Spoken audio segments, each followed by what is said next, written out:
All right, I know I know I ask you guys to do a lot of stuff, but before we jump into today's video, I do have a question for you guys. So if you could let me know in the comment section down below how you feel about pull rates currently. So the reason I want to know is because a lot of people are very happy with the amount of pulls that you are expected to get from a booster box. I know Paradox Rift took a little bit of a step back as far as those higher rarity cards go, but you're still getting anywhere between 11 and 13 hits per booster box if you include illustration rares, special illustration rares, double rares, hyper rares, ultra rare. Like, there's so many different rarities, it's ridiculous. But if you rewind time a little bit, go back to like black and white era where you only get 4 to 5 hits per booster box, and then Sun and Moon XY eras where you get maybe 6 to 7, and then the beginning half of Sword and Shield, we're talking about Sword and Shield, Rebel Clash, all the way up through Fusion Strike, where you only got 7.5 to 8 hits per booster box. And then things started getting better because they introduced the trainer gallery. We're going to talk about the trainer gallery in today's video, but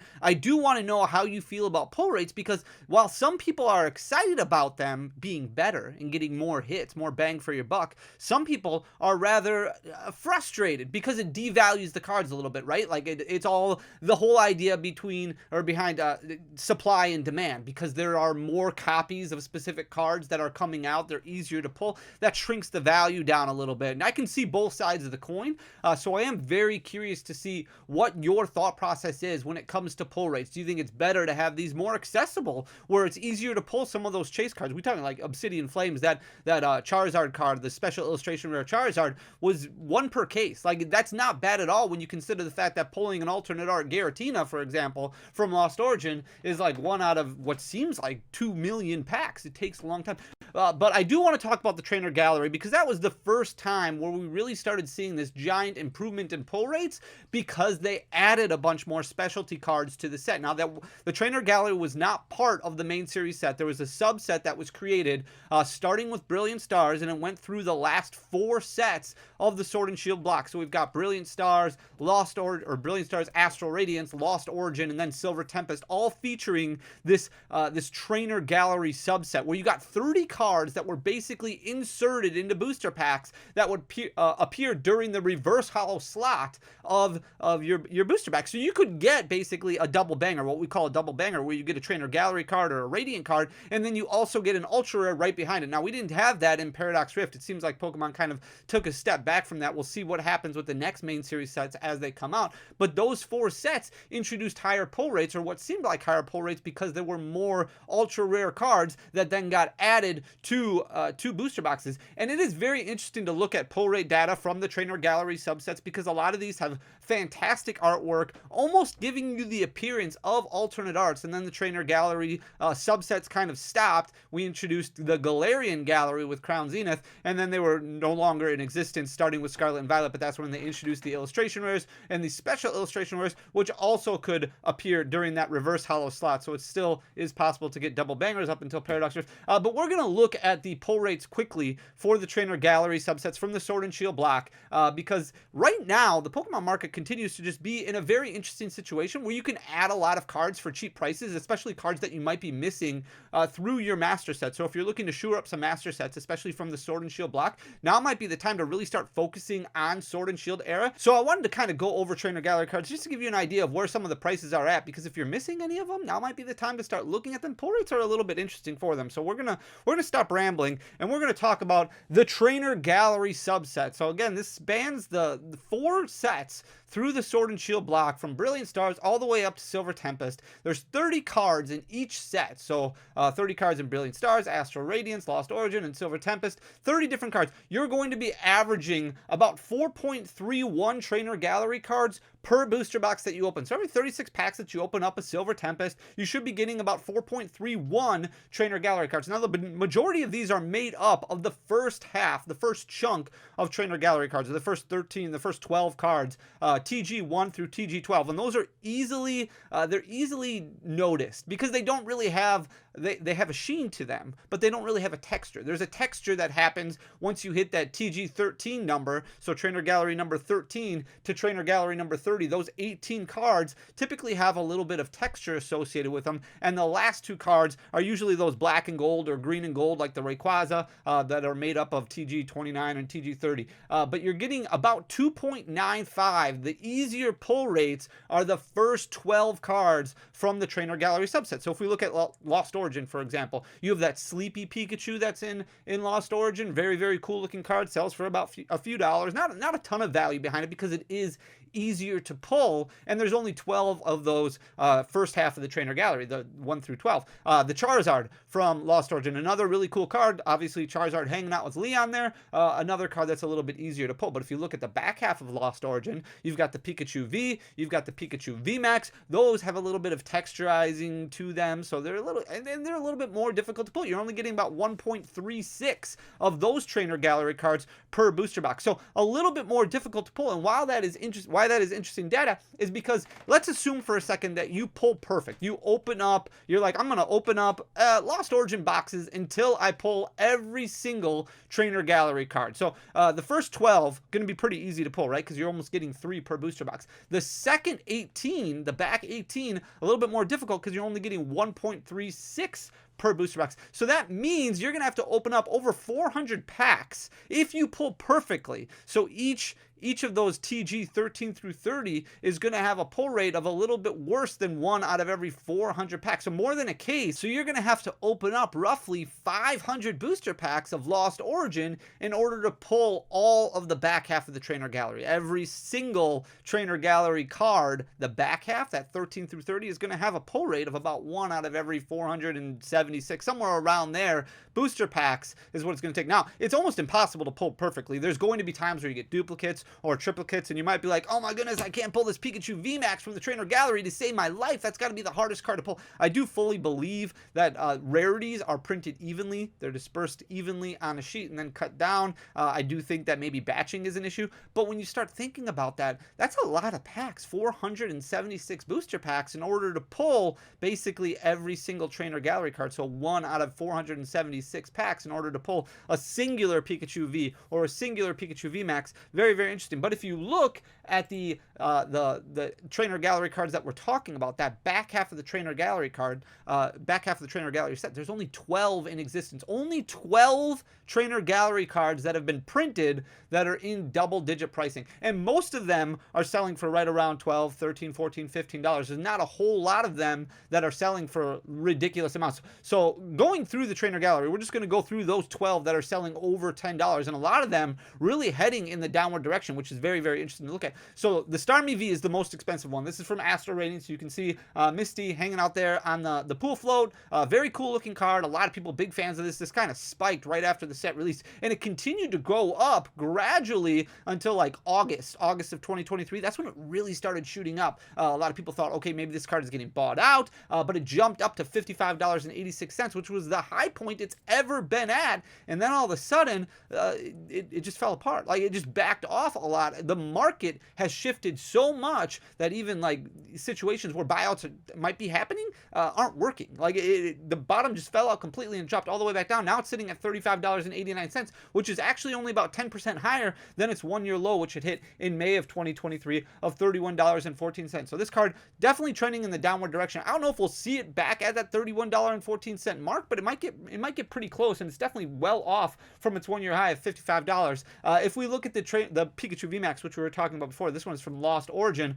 This one-year high in March of 2023, $56.27. We have 1 year of data for pretty much all of these at least. The last set that was released from the Sword and Shield block, the last main series set, was Silver Tempest, which came out over a year ago now.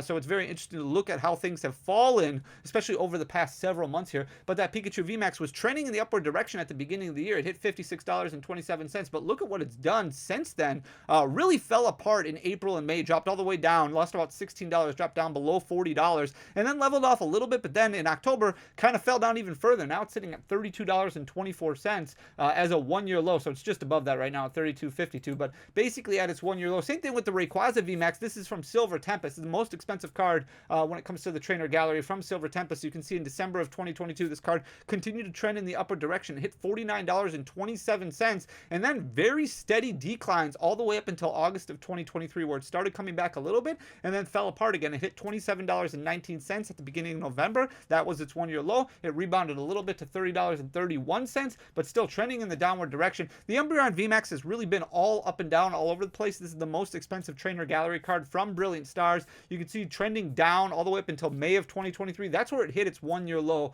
of $20.32. Then it started rebounding nicely up until August of 2023. The reason behind that is actually because Umbreon VMAX really started to fall into favor with competitive play. A lot of people thought, okay, maybe this is the card that we want to play for Worlds, and because we don't want to buy the alternate art from Evolving Skies, which is like $8 million, we're just going to focus on the Umbreon VMAXs from the Trainer Gallery of Brilliant Stars, because it's still super cool card, easy to spot out in a deck when I search through my deck, but then it didn't end up doing very well at Worlds, so it started trending back down in the downward direction. It did hit that $32.28 as its one-year high in August, but then, like I said, didn't do too well at Worlds, didn't end up getting played a whole lot at Worlds, and then fell back. Now it's sitting at $23.87, so still closer to its one-year low than its one-year high. Here's the Pikachu V that we were talking about before. It is now a sub $20 card. You can see at the end of last year, beginning of this year, relatively flat, hit $34.54 as its one-year high in March, but then dropped quite a bit in April before starting to trend back upwards in May, and then fell down again, went back up a little bit in September, and now it's fallen back down again. It hit $19.19 about a month ago as its one-year low. It's rebounded a little bit, still sitting at $19.97, so still can be had for under $20. Here's the Garchomp V with Cynthia from Astral Radiance as well. This card was much higher, kind of saved pace with the Starmie V from Astral Radiance, but you can see a lot has happened since then. This card had a one-year high in January of $30.96, and it's just really been going downhill all year long. In November of 2023, it hit $17.14. It's gained about 10% of that back, still sitting at $19.09 though, which is much closer to its one-year high, or one-year low, than one-year high. Here's the Sylveon VMAX from Brilliant Stars, another really cool looking card. In January of 2023, this was sitting at a one-year high of $21.30. It got hit really hard at the beginning of 2023, dropped all the way down below $16 before starting to trend back upwards, but for the most part relatively flat until September, when it jumped back up over $18, saw about 20% of a gain, and then fell apart again, hit that one-year low of $14.50. Now it's gained about 7% back from there, sitting at $15.44 currently, so still trending in the downward direction. Same thing with the Umbreon V from Brilliant Stars. This card at the beginning of the year was selling for $18.53. That was its one-year high, but as more and more supply gets put out there, more and more of those Sword and Shield packs continue to get open, especially because Scarlet and Violet hasn't performed as well, so a lot of people are still opening up Sword and Shield era packs because they get more excited about those. In May of 2023, this one fell down to $12.80 as its one-year low, started coming back a little bit, jumped back up to about $15, and then fell apart again, sitting at $13.24 currently. Then we've got the Sylveon V from Brilliant Stars. In December of 2022, this was sitting at $19.67. It's relatively consistent all the way up until May, and then the bottom fell out, dropped all the way down to about $12 in June, went up a little bit, down a little bit, up a little bit. For the most part, it just kind of varied back and forth about 10%. Now it's sitting at $13.01 after hitting its one-year low of $12.26 in August. So not a whole lot of regain back there. Mimikyu VMAX, this one has been going up and down really ever since the release of Brilliant Stars in March of 2023. This was sitting at a one-year high of $16.05, but then you can see a really dramatic downturn all the way up until June, where it hit that one-year low of $10.70, then started rebounding a little bit, jumped about 25%, back up over $15 in September, and then dropped down again in October, really close, hit that one-year low of $10.70 before coming back a little bit, sitting at $12.93. And then I believe this is the last card that's in double digits, the Friends and Galar card from Silver Tempest. In December of 2022, this was sitting at $21.71. Really just went down right away up until May of 2023. Very consistent, lost about half of its value very quickly, dropped down to about $13, started trending back upwards, and then came down again starting in August. In October of 2023, you can see it hit that $10.09 one-year low. It's rebounded a little bit, sitting at $10.49 currently, but still not doing too well. Oh, and then we've also got the Mimikyu V from Brilliant Stars. So in December of 2022, this was sitting at $13.78. A really cool looking card with Acerola in the background. I love Mimikyu. In May of 2023, this card was sitting at $9.68 as its one-year low. Started rebounding a little bit, jumped all the way back up to about $13, and then came all the way back down to $10.37. So still relatively cheap. closer to its 1-year low than its 1-year high. What I wanted to do is I wanted to figure out the most value as far as trainer gallery sets go, and it's very interesting to look at. I actually thought Lost Origin was going to be the set that had the highest value when it came to the trainer gallery, but it's not Lost Origin. Lost Origin is actually third on the list, just barely ahead of Astral Radiance. And Lost Origin, Astral Radiance, and Silver Tempest are actually very close as far as value goes for the trainer gallery. It's really Brilliant Stars that is actually the most expensive, and by quite a bit too. So if you add the value of all the trainer gallery sets together, or all of the trainer gallery cards together and Brilliant Stars, you come up with a value of about $145.30 as far as market price goes. There's nothing else really that close to that. The second best performing trainer gallery set would be the Silver Tempest set at $126.78. You can see Lost Origin only at $124.10 and Astral Radiance at $122.67. But that just goes to show you, while Brilliant Stars doesn't have really expensive cards at the top like what you saw with the Pikachu VMAX from Lost Origin, with the Rayquaza VMAX from Silver Tempest, and with the Starmie V from Astral Radiance, it still has cards that have value to it that are right around $15, $20, like the Umbreon V, Sylveon V, Sylveon VMAX. Like, very interesting cards to kind of look at when you compile all the data together. So I thought that would be interesting data to share. If you like the data, please hit that subscribe button down below, leave a like, leave a comment, share the video, do all those things. But if you don't like the video or don't want to do any of those things, by all means, don't do it. Just thank you very much for taking the time to hang out, watch me talk about the trainer gallery. You can let me know in the comment section down below what you think about pull rates now. Maybe now's the time to pick up trainer gallery. Maybe it's not. You know, that's completely up to you. But the information is there, so you can make the best decision when it comes to spending your collection dollars. Guys, thank you so much for everything. I'll be back tomorrow with another video. Until then, peace.